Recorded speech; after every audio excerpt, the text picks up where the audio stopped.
آمن الرسول بما أنزل إليه من ربه والمؤمنون كل آمن بالله وملائكته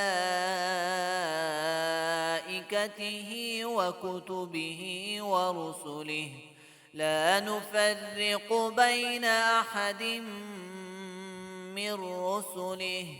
وقالوا سمعنا وأطعنا غفرانك ربنا وإليك المصير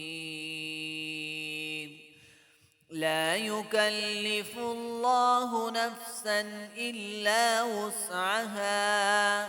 لها ما كسبت وعليها ما اكتسبت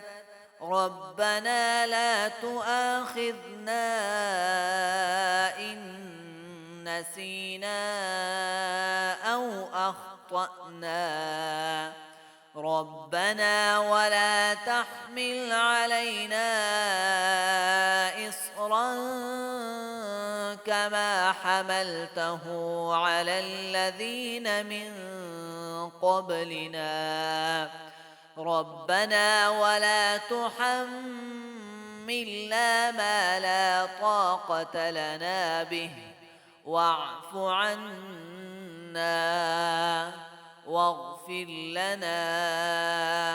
وارحمنا أنت مولانا